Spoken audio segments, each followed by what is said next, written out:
rate the challenges before the financial services sector.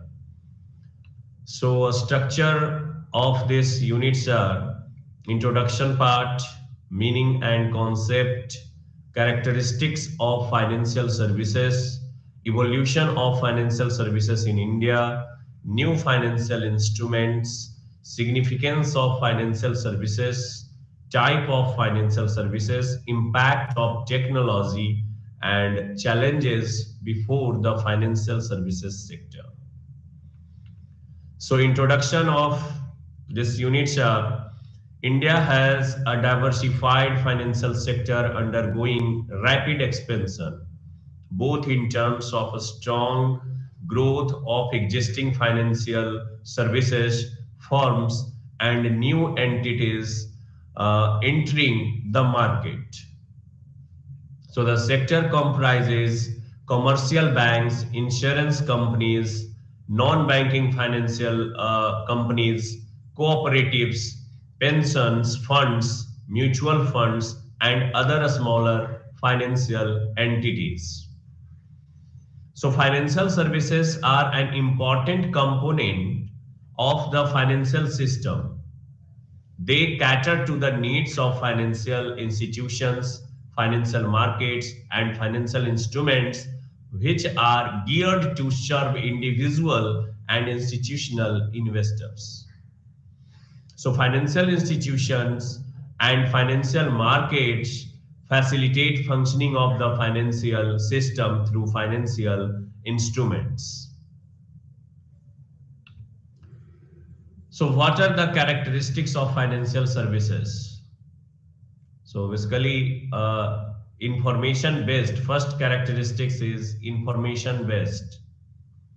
Then financial services industry is an information based industry. It involves creation, disseminations, and use of information.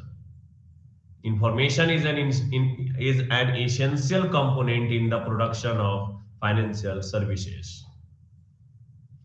Customer specific.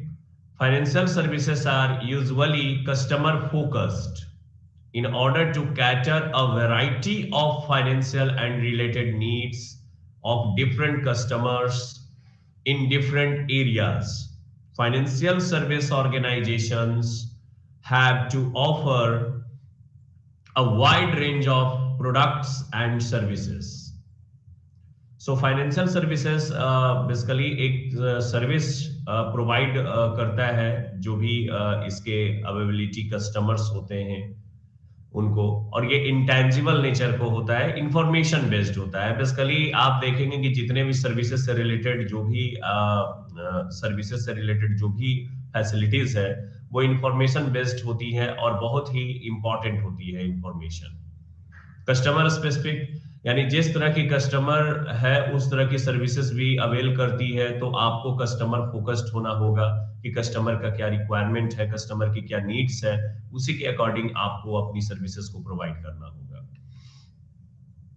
So intangibility means कि जिसका physically existence नहीं है, जिसे आप touch नहीं कर सकते हैं, जिसे आप सी नहीं कर सकते हैं, देख नहीं सकते हैं, तो ये कैरेक्टरिस्टिक्स इन्वॉल्व है फाइनेंशियल सर्विसेज में। So financial services are intangible. Therefore, they cannot be standardized or reproduced in the same form. आप जब एक बार कोई सर्विस प्रोवाइड करते हैं तो ये जरूरी नहीं है कि बिल्कुल सेम फॉर्म में ही आप दोबारा भी सर्विस प्रोवाइड करेंगे। उसमें थोड़ा बहुत इंप्रूवमेंट हो सकता है, थोड़ा बहुत नीचे भी जा सकता है आपका। The institution supplying the financial services should have a better image and confidence of the customers. Perishability, like other services, financial services are also require a match between demand and supply. Services cannot be stored. Hence, financial institutions have to ensure a proper synchronization of demand and supply. तो basically ये भी आपका demand and supply के through match किया जाता है। जितना demand है उतना ही सप्लाई किया जाएगा, बहुत ज्यादा सप्लाई नहीं किया जाएगा, बिकॉज कि हम सर्विसेज को स्टोर नहीं कर सकते हैं। सर्विसेज को हम एक जगह पे उसको स्टोर करके रख नहीं सकते हैं कि बाद में उसको यूटिलाइज करेंगे। जो डिमांड सोसाइटी में, सोशल इम्पैक्ट में जो डिमांड इंक्रीज हुआ है, बस उतना ही सप्लाई किया जाता है ताकि वो जो डिमांड है उसको पूरा किया जा सके। Next one is people based services.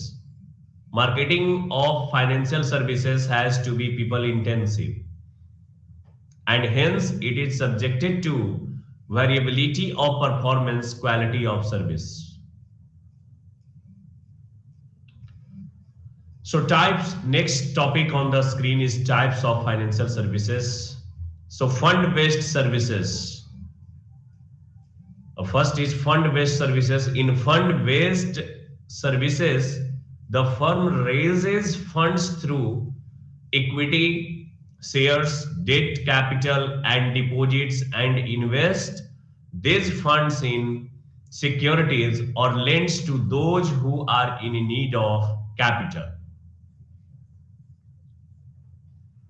We will be discussing here some of these fund-based services such as leasing and hire purchase. It's very important services for a company for hiring a capital asset, machinery, etc.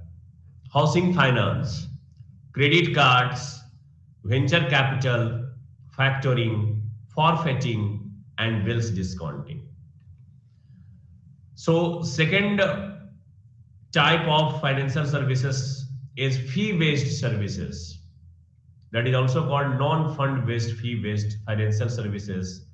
Are those services wherein financial institutions operate in a specialized field to earn a substantial income by way of fee, dividend, commission, discount, and brokerage and on operations. This would help the institutions to increase their revenues while optimizing the use of funds and would help to spread their risk over varieties of activities. The major activities are as follows, like issue management, corporate advisory services, credit rating services, mutual funds, and asset securitization. First is issue management. Issue management refers to management of securities offering of the corporate sector to public and existing shareholders on right basis. In simple words, issues management refers to managing issue of corporate securities like equity shares, preference share, and debentures or bonds. आपको पता होना चाहिए कि equity share issue करने से related, bond issue करने से related, equity debenture issue करने से रिलेटेड कुछ सर्टेन क्राइटेरिया को आपको फुलफिल करनी होती है, कुछ नॉर्म्स को आपको फॉलो करनी होती हैं, जो कि कंपनीज एक्ट 2013 के थ्रू जो बनाया गया है। तो इशू से रिलेटेड मैनेजमेंट का मतलब ये हो गया, ये फैसिलिटीज है कि आप इक्विटी शेयर जब मार्केट में इशू करते हैं तो before the issuing of equity share आपको कुछ सर्टेन क्राइटेरिया को फुलफिल करना होता है। लाइक आप डायरेक्टली मार्केट में इक्विटी शेयर इशू नहीं कर सकते हैं without any consent of security exchange board of India, without any consent of registrar of a company. जब भी आप इक्विटी शेयर इशू करने से रिलेटेड कोई भी डिसीजन लेते हैं कंपनी के अंदर में, तो डायरेक्टर्स मीटिंग में ये डिसीजन को पास होना चाहिए। डायरेक्टर्स मीटिंग में, बोर्ड ऑफ डायरेक्टर्स की जो मीटिंग्स होती हैं, वहां ये डिसीजन लेना चाहिए कि क्यों रिक्वायरमेंट है इक्विटी शेयर का, आप क्यों इशू करना चाहते हैं इक्विटी शेयर मार्केट में, आप कैपिटल को क्यों रेज करना चाहते हैं। क्या कोई और ऑप्शन नहीं हो सकता है इक्विटी कैपिटल को रेज करने का? इक्विटी के अलावे कोई और ऑप्शन भी हो सकते हैं जो कैपिटल को रेज करने में हेल्पफुल हो सकते हैं। तो इन सारी बातों पे डिस्कशन होने के बाद ये डिसीजन लिया जाता है कि नहीं, हमें इक्विटी शेयर के थ्रू ही कैपिटल को रेज करना है। तो इससे रिलेटेड जो भी नॉर्म्स, जो भी रूल्स है, वो आपको अब फॉलो करना होगा। और रूल्स हमने आपको बताया था कि जैसे इक्विटी शेयर कोई मार्केट में इशू होता है तो उसके इशू के पहले आपको परमिशन लेनी होगी, सेबी से अप्रूवल करवानी होगी, security exchange board of India से। तो आप एप्लीकेशन, कुछ सर्टेन फी है, सर्टेन फी को अप्लाई करके आप एप्लीकेशन भेजेंगे सेबी के यहाँ। सेबी रिसर्च करती है, इन्वेस्टिगेट करती है कि आप जो मार्केट से कैपिटल इश्यू कर रहे हैं, मार्केट में कैपिटल आप रेज करना चाहते हैं थ्रू इक्विटी शेयर, वो कहां तक लॉजिकल है। अगर किसी तरह की कोई भी वहां पे डिमेरिट्स है, या अगर सेबी को ऐसा लगता है कि आपकी कंपनी इक्विटी शेयर इशू करने लायक नहीं है, आपकी ऑब्जेक्टिव उतना क्लियरिफाई नहीं है जिससे कि एक इक्विटी के थ्रू कैपिटल को रेज किया जा सके, तो वो आपके एप्लीकेशन को रिजेक्ट कर सकता है। देन आप फिर इक्विटी शेयर मार्केट में इशू नहीं कर सकते। लेकिन अगर सेबी को ऐसा लगता है कि आपका ऑब्जेक्टिव बिल्कुल क्लियर कट है और उस ऑब्जेक्टिव को फुलफिल करने के लिए आपको कैपिटल रेज करने की रिक्वायरमेंट है इक्विटी शेयर के थ्रू, तो वो अप्रूवल दे सकती है। सारा क्राइटेरिया फुलफिल होने के बाद वो अप्रूव्ड कर देगी कि आप एलिजिबल हैं कैपिटल रेज करने के लिए थ्रू इक्विटी शेयर।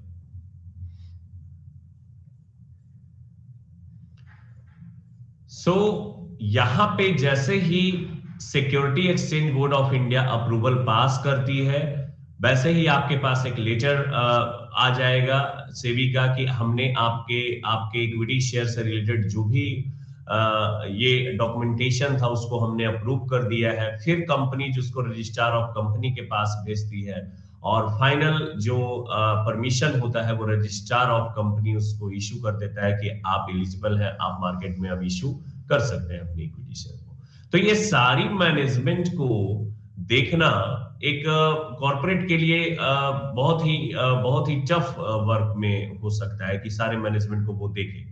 इसीलिए बहुत सारे ऐसे फाइनेंशियल सेक्टर की कंपनीज हैं, फाइनेंशियल सर्विसेज प्रोवाइड करती हैं, जो इशू मैनेजमेंट से रिलेटेड आपको सर्विस प्रोवाइड करने में हेल्प करती है। दैट मीन्स कि इक्विटी शेयर इशू करने से रिलेटेड आपको मैनेजमेंट बताती है कि किस तरह से मैनेज करना है, किस तरह से आपको ये करना है। So second one is corporate advisory services. So corporate advisory services are needed to ensure that a corporate enterprise run efficiently at its maximum potential through effective management of financial and other resources. तो financial institutions, बहुत सारी ऐसे financial institutions है, like merchant bank भी आपको corporate advisory services provide करती है, और उस एडवाइजरी सर्विसेज में ये कंफर्म करती है, इंश्योर करती है कि आपके पास जो भी रिसोर्सेस अवेलेबल है, क्या आप उसका इफेक्टिवली यूटिलाइज कर पा रहे हैं या नहीं कर पा रहे हैं। आप मैक्सिमम पोटेंशियल को यूटिलाइज कर रहे हैं, मैक्सिमम पोटेंशियल आप अपना दिखा रहे हैं या नहीं दिखा रहे हैं।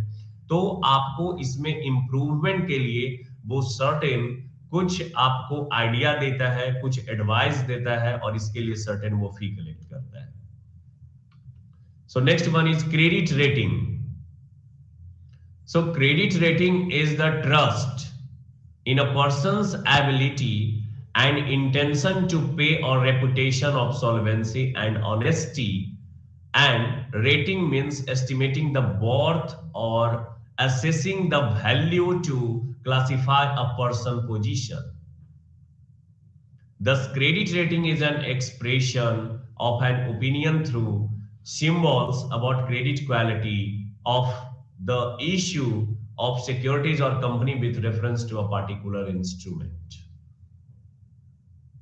So credit rating एजेंसी जो भी होती है, क्रेडिट रेटिंग एजेंसी जो भी सर्विसेज आपको प्रोवाइड करती है, वो बेसिकली क्रेडिट वर्दीनेस को चेक करती है, चाहे वो पर्संस की एबिलिटी हो या कॉर्पोरेट की कोई फर्म हो। पर्सनबिलिटी में आपने सुना होगा सिविल स्कोर। तो सिविल दैट मींस कि एक पर्सन अगर कोई भी लोन लेता है तो उसका सिविल स्कोर जनरेट हो जाता है, और आप जानते होंगे कि सिविल स्कोर 750 से ऊपर होनी चाहिए, 750 से ऊपर होनी चाहिए, तभी आपको क्रेडिट फैसिलिटी कोई भी कंपनी प्रोवाइड कर पाएगी। सो ये डिपेंड करता है कि आपका सिविल स्कोर हाई हो। इसके लिए आपको जरूरत है कि आपने कहीं से भी अगर लोन लिया है, कभी भी लोन लिया है, तो उसका टाइम टू टाइम आपने ईएमआई पे किया है, आपका कभी ईएमआई बाउंस नहीं हुआ है। तो ये सारी चीजें आपके क्रेडिट वर्दीनेस को हेल्दी बनाता है। अगर आपका ईएमआई बाउंस हुआ हो, आपने कहीं से लोन लिया हो, उसको आपने रिटर्न नहीं किया हो, तो आपका क्रेडिट वर्दीनेस खराब होगा, आपका सिविल स्कोर लो चला जाएगा। और सिविल स्कोर जो कनेक्टेड होता है वो पैन कार्ड से कनेक्टेड होता है।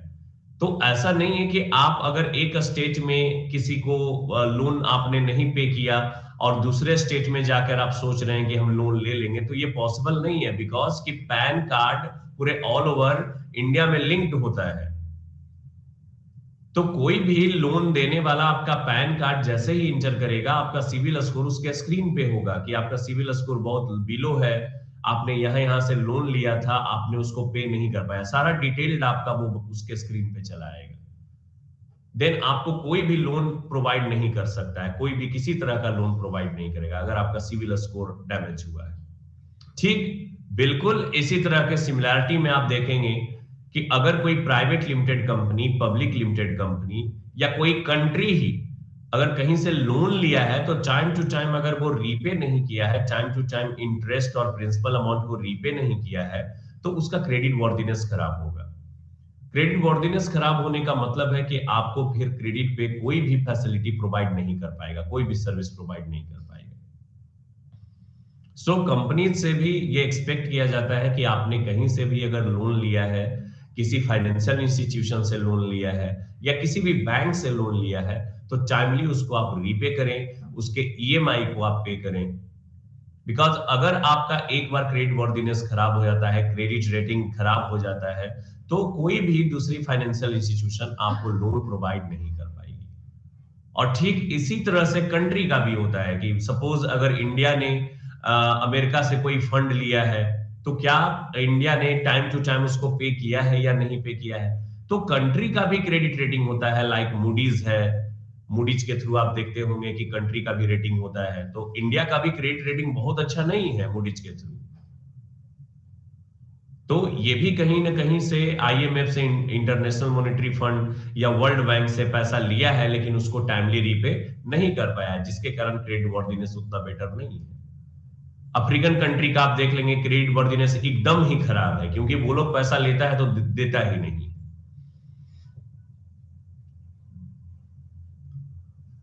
So next one is mutual funds. It's a type of financial services, is mutual funds. A mutual fund is a trust that pools the savings of a number of investors who share a common goal. Thus, it offers a common man an opportunity to invest in a diversified, professionally managed basket of securities at a relatively low cost. So previous class में हमने discuss किया था what you mean by mutual fund. Basically mutual fund जो भी mutual fund organisation जो भी work कर रही है, बेसिकली वो पब्लिक से सेविंग्स को लेती है। आपने जो सेविंग किया होगा, ऐसे बहुत सारे लाखों लोग ऐसे होंगे जो सेविंग को बचाकर म्यूचुअल फंड में इन्वेस्ट किए होंगे। तो एक म्यूचुअल फंड कंपनी के अंदर में बहुत सारे फंड रेज हो जाते हैं, आप लोग जो वहां पे इन्वेस्ट करते हैं। सपोज आप लोग के पास कोई आइडिया नहीं है डाइवर्सिफिकेशन का, आप लोग के पास पोर्टफोलियो बनाने का कोई आइडिया नहीं है, तो अल्टीमेटली आप क्या करते हैं कि आप अपने सेविंग्स को म्यूचुअल फंड कंपनी को दे देते हैं। और म्यूचुअल फंड कंपनी क्या करती है कि म्यूचुअल फंड कंपनी के अंदर में एक फंड मैनेजर अपॉइंट होता है, जिसे 8 से 10 साल का मिनिमम एक्सपीरियंस होना चाहिए फंड इन्वेस्टमेंट का। तो वो फंड मैनेजर आप जैसे लोगों का जो फंड कलेक्शन हुआ है, लाखों करोड़ों रुपया जो कलेक्शन हुआ है, उनको डिफरेंट सिक्योरिटीज में इन्वेस्ट कर देता है फंड मैनेजर। क्योंकि फंड मैनेजर के पास एक्सपीरियंस है, एनालिसिस करने का तरीका है उसके पास कि किस तरह से एनालाइज करके कहां पे इन्वेस्ट करेगा कि मैक्सिमम रिटर्न आएगा और मिनिमम रिस्क होगा। तो आपको इतना आइडिया नहीं है, इसलिए आपने म्यूचुअल फंड को पैसा दे दिया, और म्यूचुअल फंड आप ही के पैसे को डिफरेंट सिक्योरिटीज में इन्वेस्ट कर देता है।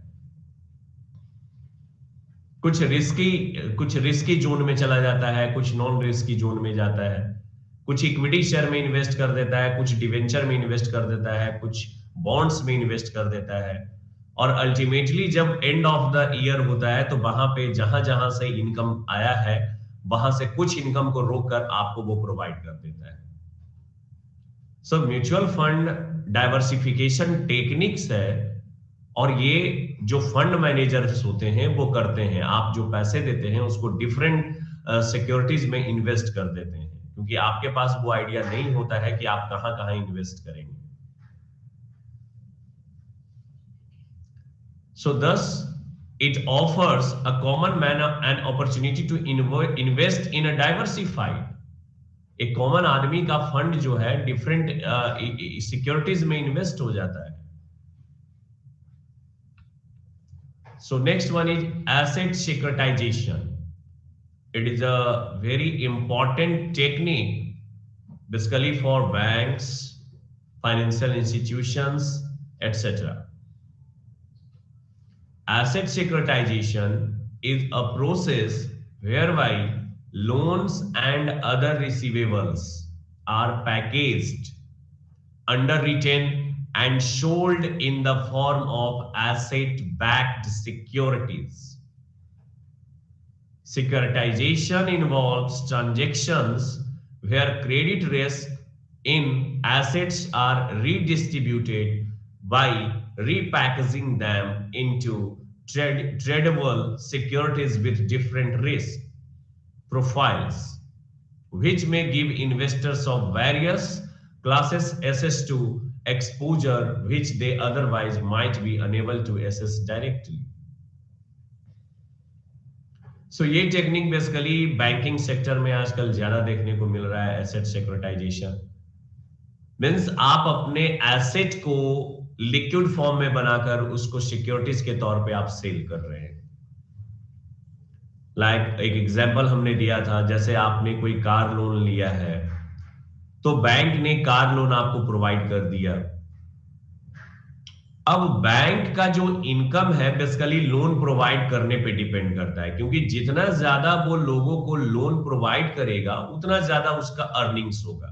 दैट मींस उतना ही ज्यादा वो इंटरेस्ट कमाता है, क्योंकि बैंकिंग का बस एक ही ऑपरेटिंग एक्टिविटी है, लोन देना, लोन लेना, सेविंग्स लेना, ये सब उसकी ऑपरेटिंग एक्टिविटीज है।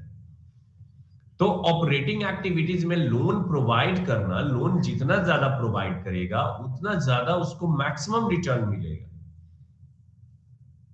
लेकिन एक लिमिटेशन तक ही बैंक के पास फंड रहता है जो कि वो लोन के तौर पे प्रोवाइड कर सकता है। मैक्सिमम लोन प्रोवाइड करने के लिए उसे मैक्सिमम फंड की रिक्वायरमेंट होगी जो कि बैंक के पास अवेलेबल नहीं होती है,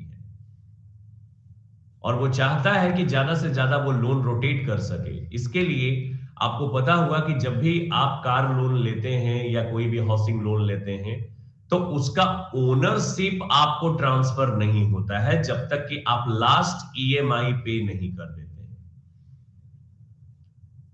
लास्ट ईएमआई अगर आप पे नहीं करते हैं, मान लीजिए सपोज आपने लास्ट ईएमआई भी पे नहीं किया है, तो भी ये राइट रहता है बैंक के पास कि वो आपके एसेट को अपने अंदर ले सकता है, वापस आपसे ले सकता है, और प्रीवियस में जो भी पेमेंट आपने किया है उसको वो दे भी नहीं पाएगा।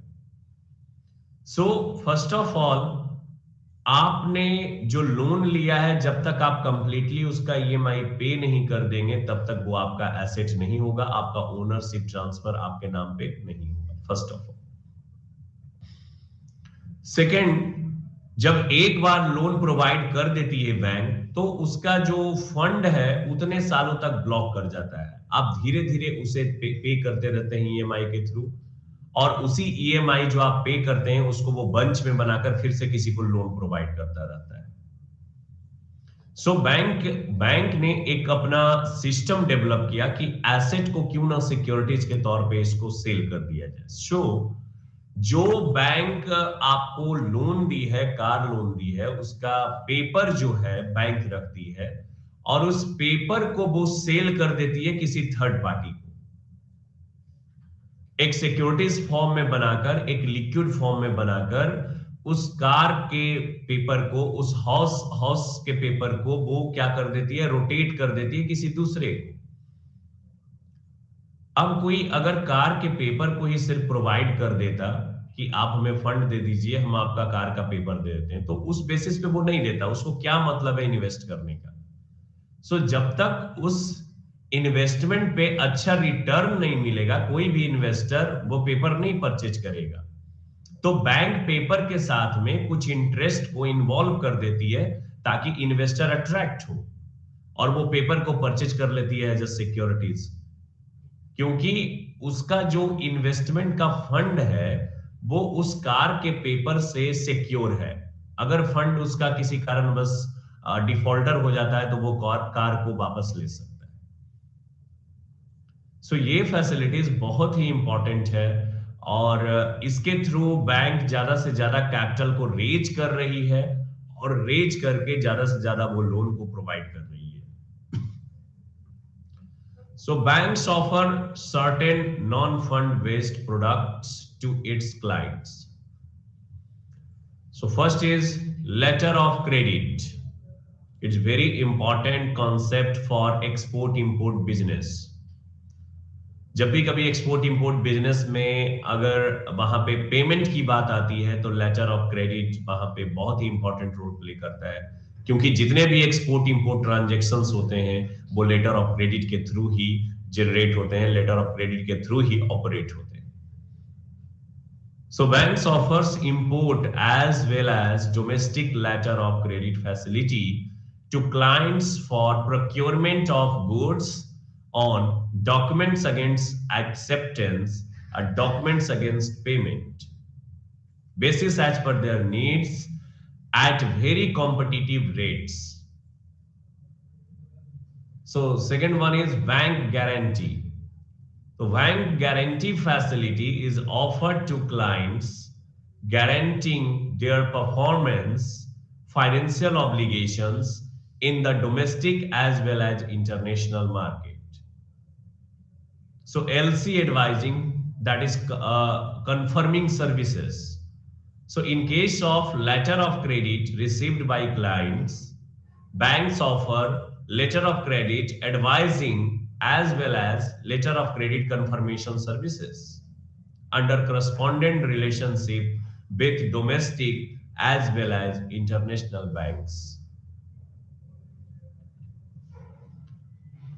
Co-acceptance facilities, that is the very important facilities provided by the banks. Co-acceptance facilities, sometimes business deals on credit basis, so buyers are required to offer adequate comforts to the sellers such as bank guarantee or co-acceptance of bills by the bankers. Banks offer co-acceptance of bills facilities to the top-rated clients.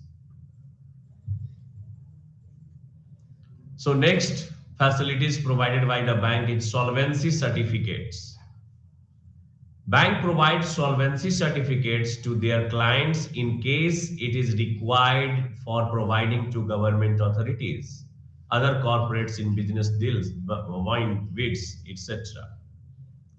So solvency certificate भी provide करने का काम करती है bank, ताकि अगर आपको government किसी अथॉरिटीज को देना है, कॉर्पोरेट अथॉरिटीज को देना है, तो वहां पे सॉल्वेंसी सर्टिफिकेट की जो रिक्वायरमेंट है वो बैंक पूरा कर देती है। So next one is fund based services. So first is hire purchase leasing. It is very important services provided by the financial service institutions, fund-based services.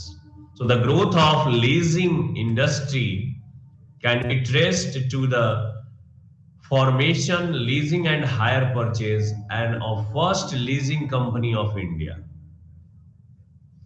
in 1973 by Mr. Frock Irani and remained the only company in the country till 1980s. तो सबसे पहली company 1973 में ये launch की थी, फारूक ईरानी की company थी, और 1980 तक सिर्फ मात्र ये एक ऐसी ही कंपनी थी जो हायर परचेज और लीजिंग में सर्विस प्रोवाइड करते रही. By 1981, a few more companies, that is 20th Century Finance Corporation, SETI Investment and Finance, J Bharat Credit and Investment, Sundaram Finance, etc. तो 1981 में कुछ कंपनीज और लॉन्च हुई जो कि आपको हायर परचेजिंग और लीजिंग के कॉन्सेप्ट को थोड़ा सा आगे बढ़ाई और वो भी इस फील्ड में काफी अच्छा वर्क की। सो फंड बेस्ड सर्विसेज में बेसिकली हायर परचेज और लीजिंग में क्या डिफरेंस है मैं आपको अभी समझा देता हूं। बेसिकली हायर परचेज में ये डिसीजन लेना होता है कि आप एसेट को परचेज करेंगे या फिर हायर परचेज के थ्रू, रेंट के थ्रू यूज करेंगे। तो एक कंपनी के पॉइंट ऑफ व्यू से ये इंपॉर्टेंट होता है कि कंपनी या तो एसेट को परचेज कर ले कंप्लीटली या उसे रेंट पे यूटिलाइज करे। अब कंपनी के पॉइंट ऑफ व्यू से जो भी बेटर होगा वो करेगा। अगर उसे रेंट पे लेने का काम है, सपोज अगर मान लीजिए कि कोई मशीनरी 1 करोड़ रुपए का है, तो आप उसे 1 करोड़ देके परचेज कर लें, या अगर वो रेंट पे मिल रहा है और आपको कुछ ही दिनों की रिक्वायरमेंट है तो आप उसे रेंट पे भी ले सकते हैं। आपकी कंपनी के लिए क्या बेटर होगा ये आपके बोर्ड ऑफ डायरेक्टर्स तय करेंगे। वहां पे अगर बोला गया कि नहीं रेंट के थ्रू ही लेंगे, दैट मींस हायर परचेज या लीजिंग के थ्रू लेंगे, तो वो भी ठीक है। जैसे आपने देखा होगा कि लीज लैंड का बहुत ही ज्यादा अभी ये चल रहा है, प्रैक्टिस चल रहा है कि अगर कोई फैक्ट्री ओपन करनी है तो आपके आपके पास लैंड अवेलेबल नहीं है, तो लैंड लेने में आपको 10 करोड़ रुपया लगेगा, तो उस जगह पे कुछ दूसरे के लैंड को लीज पे ले लिया जाता है, जो कि ईयरली पेमेंट होता है 1 लाख 2 लाख, और 10 साल के लिए 15 साल के लिए कॉन्ट्रैक्ट हो जाता है, तो उससे भी काम चल जाता है। तो डिपेंड करता है कि आपकी कंपनी की किस तरह की सिचुएशन है, फाइनेंशियल सिचुएशन किस तरह की है, उसी पे डिपेंड करेगा कि आप लीजिंग फैसिलिटी या हायर परचेज फैसिलिटी में जाएंगे या फिर आप उसे परचेज करेंगे। सो next one is housing finance. Housing finance means financing for purchase, construction, reconstruction, renovation, repairs of residential dwellings units, which includes loans to individual or group of individuals, including cooperative societies for construction, purchase of new dwellings units, etc. So next services are credit cards facilities. So credit cards, generally known as plastic money, is widely used by consumers all around the world. The convenience and safety factors add value of these cards. The changes in the consumer behavior led to the growth of credit cards. तो civil score आपका बहुत अच्छा है, credit वॉर्दिनेस बहुत अच्छा है, तो bank आपको ये फैसिलिटीज प्रोवाइड करती है, क्रेडिट कार्ड्स की फैसिलिटीज, कि क्रेडिट कार्ड को यूटिलाइज करके आप कुछ भी ले लीजिए, जो उसका लिमिट है उस लिमिट तक आप कुछ भी परचेज कर सकते हैं, बट आपको कुछ क्रेडिट फैसिलिटी अवेल करवाती है कि आपको जो पेमेंट है वो 50 डेज के अंदर में पे करना है। आप अभी ले लो without any cash, but 50 days के अंदर में आपको क्रेडिट कार्ड को रीपेमेंट करना पड़ेगा। सो क्रेडिट कार्ड कितना हेल्दी होगा, क्रेडिट कार्ड का लिमिट कितना ज्यादा होगा, वो डिपेंड करता है कस्टमर के क्रेडिट वर्दीनेस पे। आपका क्रेडिट कार्ड का लिमिट 2 लाख है, 3 लाख है, 10 लाख है, 15 लाख है, depending upon your credit worthiness, depending your civil scores etcetera. जितना बेटर परफॉर्मेंस आप देंगे, जितना अच्छे तरीके से क्रेडिट कार्ड को हैंडल करेंगे, उतना ही आपका क्रेडिट वर्दीनेस बेटर होगा। So a credit card is a payment card issued to users to enable the card holder to pay a merchant for goods and services based on the card holder's accrued debt. The primary criteria for issue of a credit card is applicant's credit score and income.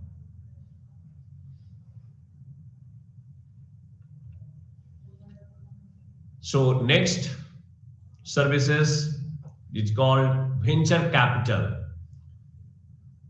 The concept of venture capital was introduced in India by the All India Financial Institution with the inauguration of Risk Capital Foundation, sponsored by the Industrial Finance Corporation of India, to supplement promoters' equity with a view to encourage technologists and professionals to promote new industries. Venture capital is money invested in businesses that are small or exist only as initiative but have huge potential to grow. So venture capital is very important concept. अगर आपके पास suppose professional degrees है, आपके पास you have a technical degrees, but आपके पास capital की कमी है, कैपिटल आपके पास नहीं है, प्रोफेशनली और टेक्निकली आप रीच है, आपके पास नॉलेज की कोई कमी नहीं है, लेकिन फिर भी आपके पास कैपिटल नहीं है। अक्सर हाँ ऐसा होता है कि जो लोग एमबीए कर रहे हैं, एमसीए कर रहे हैं, सीए कर रहे हैं, उनके पास डिग्री हो जाती है but capital, lack of capital, due to lack of capital वो अच्छे तरीके से परफॉर्म नहीं कर पाते हैं अपने आप को। सो वेंचर कैपिटल एक फैसिलिटीज आपको प्रोवाइड करती है कि अगर आपके पास कोई ऐसी प्रोजेक्ट है जो बिल्कुल इनोवेटिव है, बिल्कुल मार्केट सर्वाइवल, आपके पास कोई प्रोजेक्ट है जिससे मार्केट से अच्छा अर्निंग्स किया जा सकता है, तो वेंचर कैपिटलिस्ट आपके प्रोजेक्ट को देखकर वहां पे कैपिटल इंट्रोड्यूस कर सकते हैं। सो अगर आपके प्रोजेक्ट में स्टैमिना है, आपके प्रोजेक्ट का मार्केट सर्वाइवल, मार्केट पोटेंशियल बहुत अच्छा दिख रहा है किसी भी वेंचर कैपिटलिस्ट को, तो वो आपकी कंपनी में इन्वेस्टमेंट करके कुछ इक्विटी शेयर आपका होल्ड कर सकता है। लाइक अगर कोई सपोज इंजीनियरिंग की डिग्री ले लिया है, एमबीए कर लिया है, लेकिन उसके पास एक बहुत अच्छा प्रोजेक्ट है बट फाइनेंस नहीं हो रहा है, तो वो डील करेगा, वो या तो किसी फाइनेंशियल इंस्टीट्यूशन के पास अपने प्रोजेक्ट को लेकर जाए, लाइक बैंक हो गया, एचडीएफसी बैंक हो गया, आईसीआईसीआई बैंक हो गया, या कोई venture capitalist independently venture capitalist के पास जाए, लाइक मुकेश अंबानी के पास जा सकता है, रतन टाटा के पास जा सकता है अपॉइंटमेंट लेकर। अगर अपॉइंटमेंट आपको मिल जाती है और आप मुकेश अंबानी के सामने अपना जो प्रोजेक्ट है वो अच्छे से एक्सप्लेन कर पाते हैं और मुकेश अंबानी उसको जज करने के बाद उनको इतना कॉन्फिडेंस रहता है कि ये प्रोजेक्ट मार्केट में अच्छा अर्निंग्स कर लेगा, तो वो आपको कैपिटल प्रोवाइड कर देंगे कि आप जाइए, आप काम कीजिए, और उसके कुछ सर्टेन इक्विटी शेयर खुद होल्ड कर लेंगे, खुद ओनर बन जाएंगे। तो इस तरह से वेंचर कैपिटल एक बहुत ही यूनिक कैपिटल फॉर्मेशन का एक तरीका है, और यहाँ पे वेंचर कैपिटलिस्ट अपने कैपिटल को आपके प्रोजेक्ट में इन्वेस्ट करते हैं, वो रिस्क लेके आपके प्रोजेक्ट में इन्वेस्ट करते हैं, आप पे विश्वास करके आपके प्रोजेक्ट में इन्वेस्ट करते हैं, और आप उस प्रोजेक्ट को आगे इनिशिएट करते हैं, और इनिशिएट करने के बाद अगर अच्छी अर्निंग्स होती है तो वेंचर कैपिटलिस्ट को भी फायदा हो गया, और आपका जो प्रोजेक्ट था, आप जिसके जो due to lack of capital के कारण आप जो चालू नहीं कर पा रहे थे, वो भी आपका ऑपरेट हो गया। सो इसमें दोनों का फायदा इन्वॉल्व है, दोनों का बेनिफिट इन्वॉल्व है, और ये सिर्फ न्यू इनोवेटिव आइडियाज के लिए ही नहीं है, बल्कि अगर आपके पास कोई एग्जिस्टिंग बिजनेस ऑलरेडी रन कर रहा है, लाइक आप मान लो कि एक छोटे से लोकल मार्केट में आपका बिजनेस अभी चल रहा है, लेकिन lack of capital, due to lack of capital की कमी के कारण आप एक्सपेंड नहीं कर पा रहे हैं, आप अपने बिजनेस को एक्सपेंशन प्रोग्राम में नहीं ले जा पा रहे हैं, तो वहां पे ये जरूरी रहता है कि कैपिटल कहां से रेज किया जाए। आपका बिजनेस का जो ग्रोथ है काफी अच्छा है लोकल लेवल पे, आपका बिजनेस पोटेंशियल अच्छा है, मार्केट में काफी लाइक किया जा रहा है आपके बिजनेस को, तो आप इसको स्टेट लेवल तक एक्सपेंशन करना चाहेंगे, स्टेट लेवल से भी ऊपर जा सकते हैं, आप कंट्री लेवल तक एक्सपेंशन करना चाह रहे हैं, या फिर आप एक एमएनसीज में कन्वर्ट होना चाह रहे हैं, मल्टीनेशनल कंपनीज में आप कन्वर्ट होना चाह रहे हैं, तो इसके लिए आपको फंड की रिक्वायरमेंट है, तो भी आप वेंचर कैपिटल के थ्रू फंड को रेज कर सकते हैं। आप अपने प्रोजेक्ट को किसी भी वेंचर कैपिटलिस्ट के सामने ले जाएं, फाइनेंशियल कंपनी के पास ले जाएं, फाइनेंशियल इंस्टीट्यूशन के पास आप ले जा सकते हैं। अगर उनको ये प्रोजेक्ट पसंद आता है तो आपको वो वेंचर कैपिटल प्रोवाइड करेंगे, और उसके लिए कुछ सर्टेन इक्विटी शेयर आपकी कंपनी का वो होल्ड करेंगे। So next fee based services is called factoring. It is a unique technique to collect the fund from debtors of the company. So factoring, the word factor is derived from the Latin word facere. Facere, it means to make or do or to get things done. Factoring service caters to the requirements of the Indian industries in the changed business environment.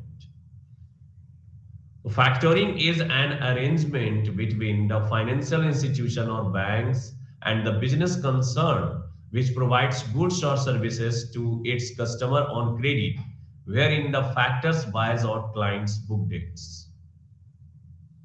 सो यहाँ पे आप factoring कोई भी हो सकता है, चाहे वो कंपनी हो, चाहे इंडिविजुअल हो, या फिर बैंक भी क्यों ना हो, वो भी फैक्टरिंग सर्विसेज प्रोवाइड करती है। इसलिए फाइनेंशियल सर्विसेज में फंड बेस्ड सर्विसेज को रखा गया है।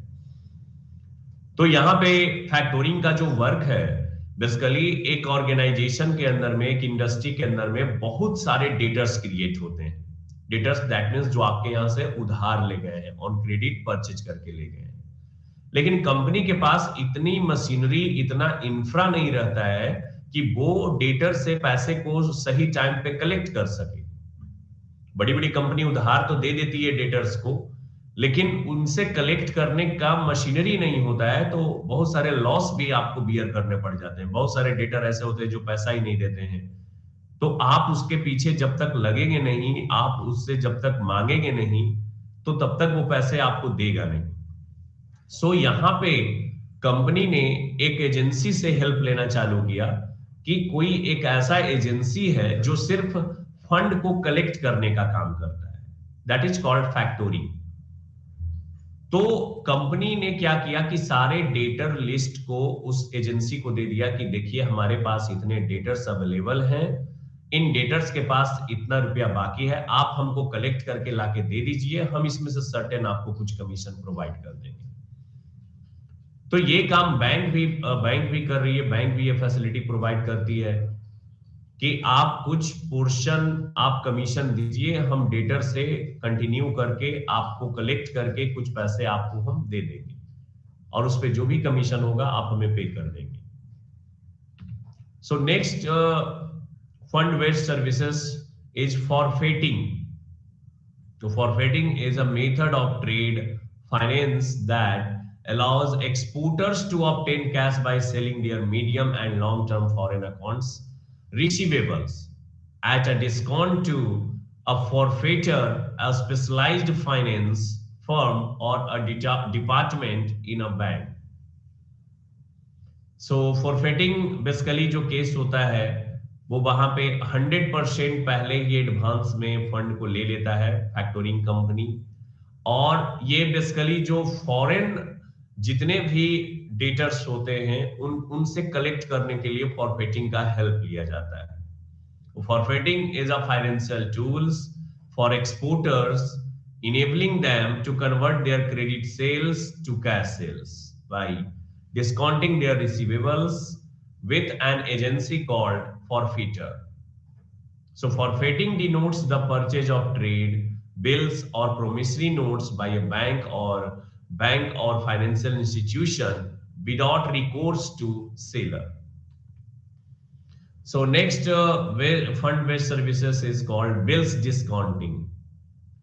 तो बिल्स डिस्काउंटिंग बेसिकली ये भी बैंक के थ्रू ही आपका बिल्स डिस्काउंटिंग का कॉन्सेप्ट होता है।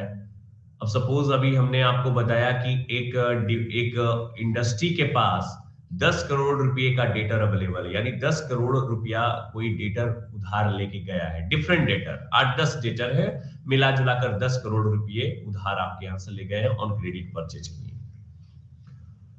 अब कंपनी को क्विक रिक्वायरमेंट है पैसे की तुरंत जरूरत है, कैश की तुरंत रिक्वायरमेंट आ गई है, तो उस केसेस में बैंक पहले रिक्वेस्ट कर सकती है या फिर इंडस्ट्री रिक्वेस्ट करेगी कस्टमर से कि वो जो भी पैसा ऑन क्रेडिट परचेज किया था वो उसको पे कर दे।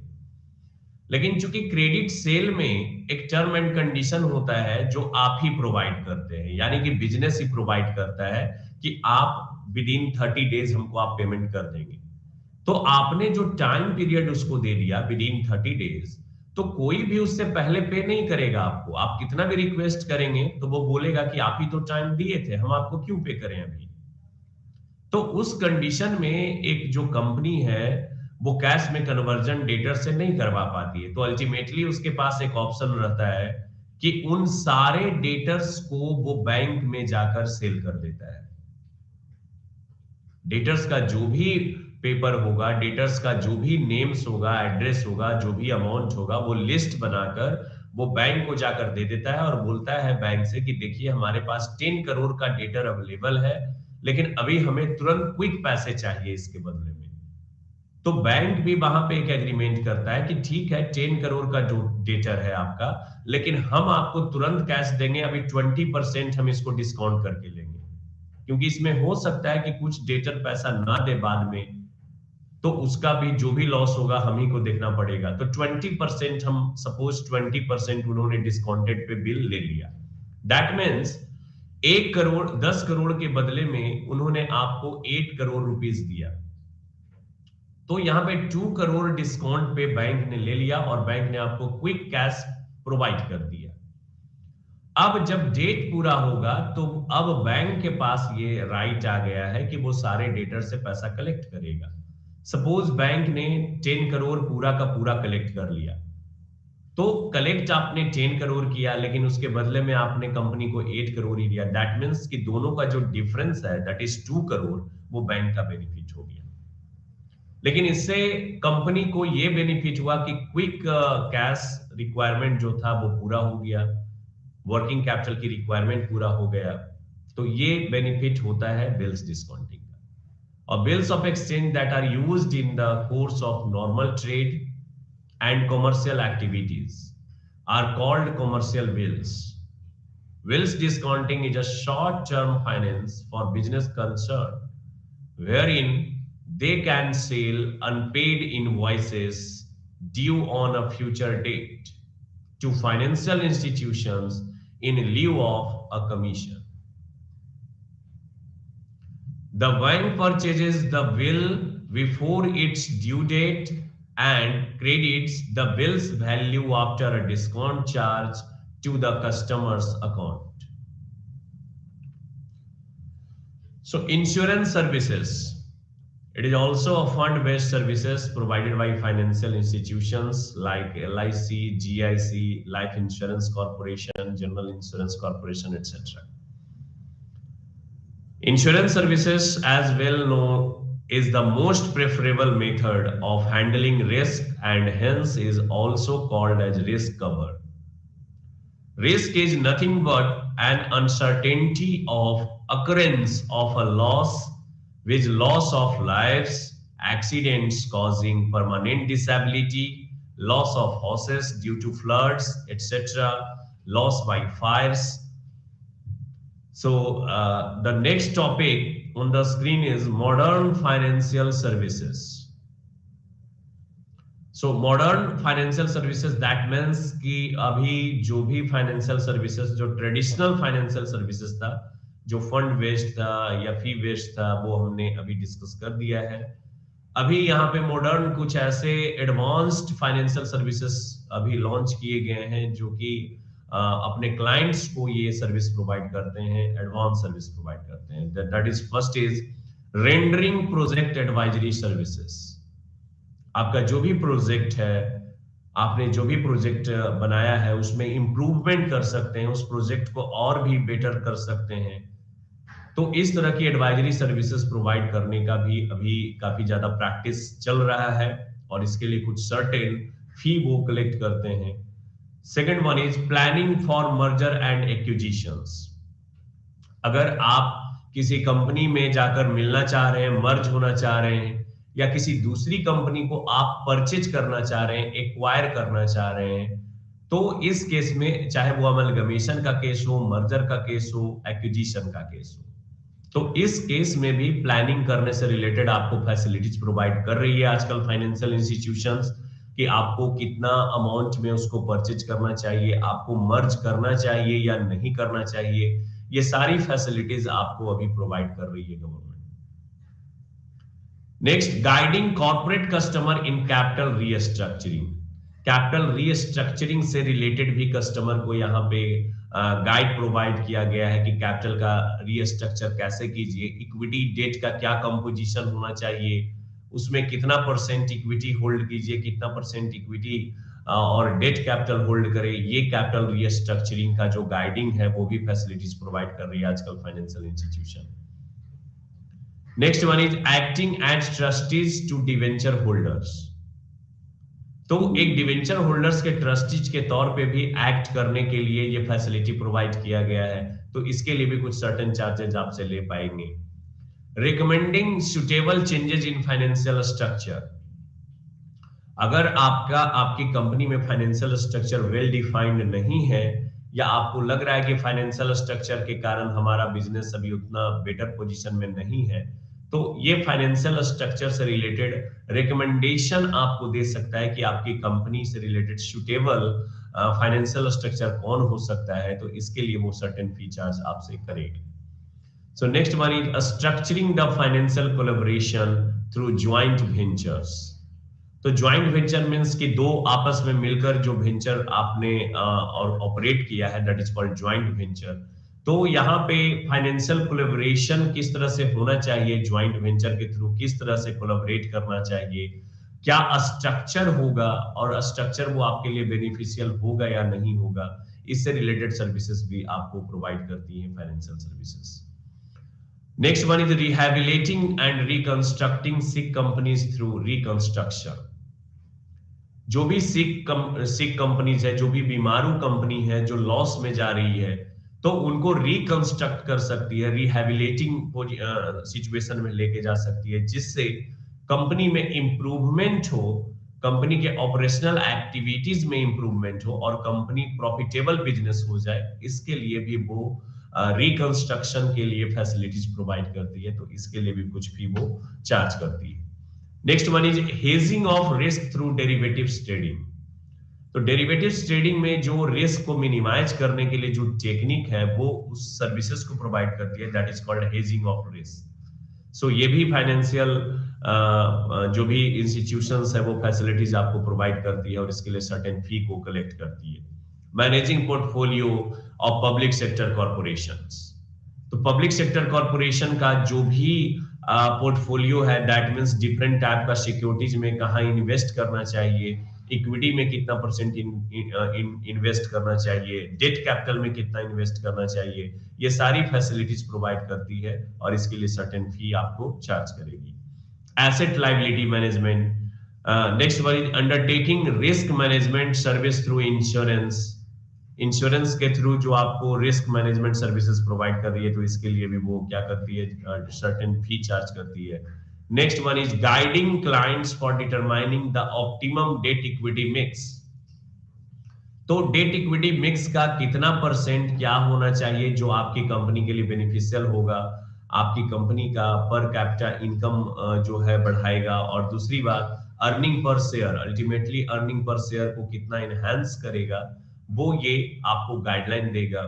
Next one is undertaking specialised services like credit rating, underwriting, registration and transfers, clearing services, custodian services, etc.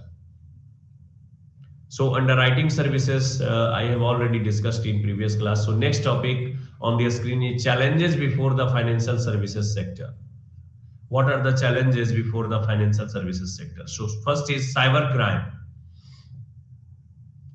तो डेटा आजकल जो भी थेफ्ट होता है, चोरी होता है, वो एक सबसे यहाँ पे चैलेंजिंग ये प्रॉब्लम है कि कैसे फाइनेंशियल सर्विस सेक्टर में डेटा को लॉक करके रखा जाए। So cyber crime data branches involving financial services firms are on the increase. Variety of techniques are used. Cyber attacks may be designed to steal money or information or disrupt an institution's operation. And attackers don't just focus on technological vulnerability.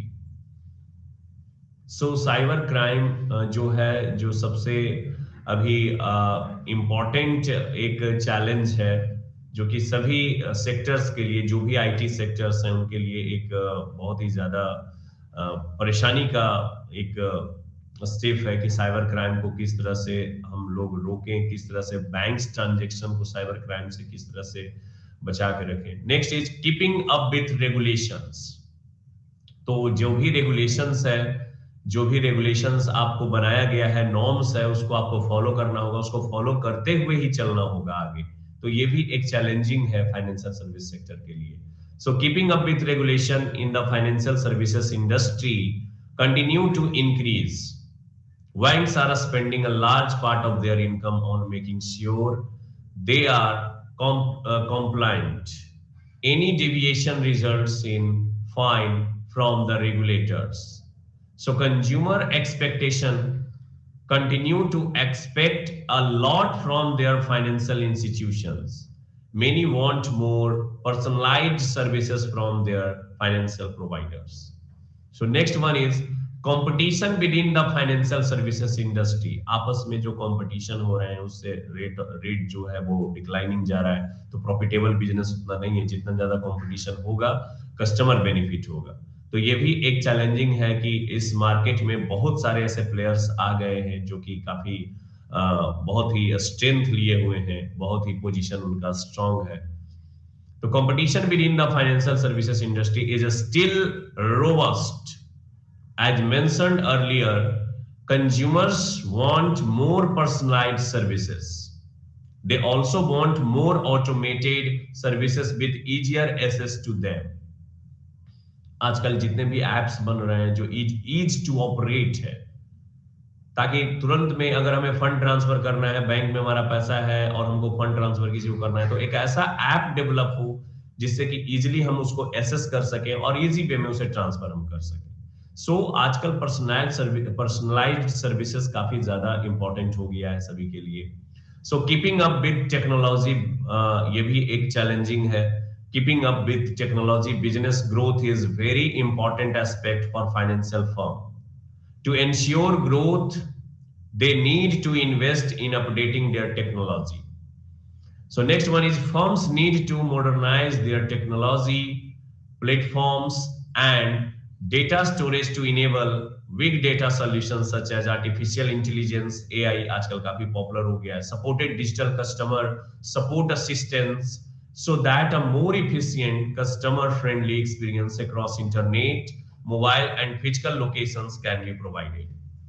So next one is digital marketing strategy. The effective use of digital channels to garner leads and customers are the important digital transformation challenge the financial industry focus today. So many banks and financing company are having difficult being efficient, effective, and also in measuring the impact of their marketing channels. So next one is organizational structure.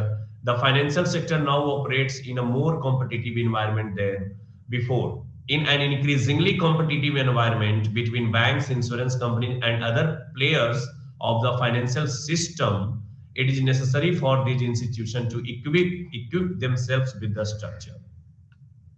So next unit is Unit 3, Regulatory Framework. Objective of this unit shall provide a general framework of the regulation governing the financial service industry, explain different types of regulation, and explain regulation that are in force for the banking, insurance, and other financial services. So structure of these units are introduction, types of regulation, regulations on banking and financial services, regulation on insurance services, regulation on investment services, and regulation on merchant banking and other intermediaries. So I will discuss in next class for these units. So thanks for watching this video. Thank you.